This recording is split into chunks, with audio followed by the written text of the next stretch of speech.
Sejumlah lokalisasi perjudian di wilayah hukum Polsek Tuntungan, Polrestabes Medan sangat berdampak negatif di tengah-tengah masyarakat. Pasalnya, aktivitas tersebut dikhawatirkan diduga bakal ada berimbas terhadap angka kriminal nantinya. Hasil investigasi wartawan di Jalan Setiabudi, Simpang Selayang, ditempatkan di sebuah gubuk terdapat mesin judi ikan yang beroperasi siang dan malam. Hasil wawancara kru awak media dengan seorang wanita berkulit putih yang belum diketahui namanya itu menuturkan, judi meja ikan di tempat ini milik seorang berinisial HRD, ujarnya. Ini setahu kami milik HRD, tapi di lapangan diduga ada oknum membekapnya inisial MRBN, ujarnya, Selasa, 05.03. Disinggung kepercayaan si HRD di mana wanita tersebut mengatakan sedang mengejar pemain yang kabur membawa uang hasil pertaruhan, ujarnya. Mengejar pemain dibawa lari uang penghasilan dari tadi malam. 3 juta ada itu. Jadi mengejar itulah penjaga meja ini, sebutnya.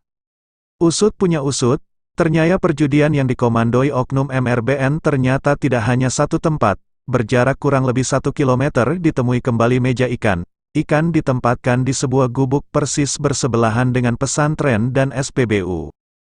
Di titik ini juga pemilik juga tidak berada di lokasi.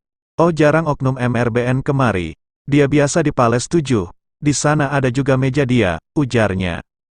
Semakin menarik mendengar hasil penuturan warga sekitar, bahwa perjudian tersebut dapat leluasa berjalan akibat sudah ada lobby ke pihak tertentu hingga aktivitas tersebut aman dan kebal di mata hukum.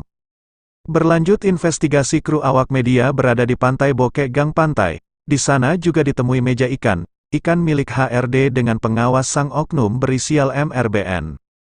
Selanjutnya di Jalan Flamboyan, Kelurahan Tanjung Selamat persisnya di Pajak Melati.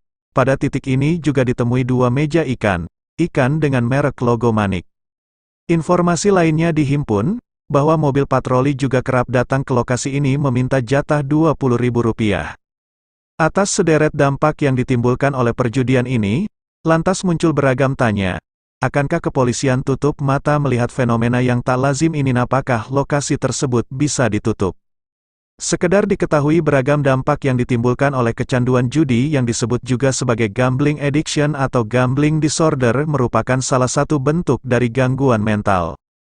Seseorang yang kerap berjudi cenderung mengalami stres, kecemasan, dan depresi.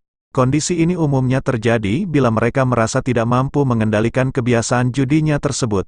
Padahal Kapolri Jenderal Listio Sigit sudah menginstruksikan ke jajarannya agar jangan ada lagi judi jenis apapun baik judi online maupun judi darat harus disikat, kalau tidak mampu maka akan segera dicopot, ujar Jenderal Listio Sigit. Yang namanya perjudian apapun bentuknya, apakah itu darat, apakah itu online, semuanya harus ditindak. Jadi saya ulangi, yang namanya perjudian, apakah itu judi darat, judi online dan segala macam bentuknya harus ditindak. Saya tidak akan memberikan toleransi. Kalau masih ada yang kedapatan, pejabatnya saya copot.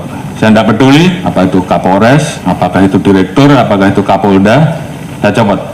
Demikian juga di Mabes juga sama, tolong betul-betul diperhatikan. Kemudian hal-hal yang menjadi keluhan masyarakat dan dilaporkan, tolong dibereskan. Demikian juga masalah narkoba, jangan ada yang main-main. Kalau ketahuan bermain-main dengan masalah narkoba, mengatur, pengedar atau pengguna, ketahuan, saya copot. Illegal mining, apalagi di wilayah hutan lindung dan sebagainya, tidak ada lagi. Penyeludupan demikian juga, penyalahgunaan BBM, LPG apalagi yang saat ini menjadi beban pemerintah, tolong tertibkan. Masalah pungli, kalau ada saya tindak. Ini pertaruhan kita, tinggal rekan-rekan memilih yang mana. Yang nggak sanggup, angkat tangan. Kalau sanggup, kerjakan.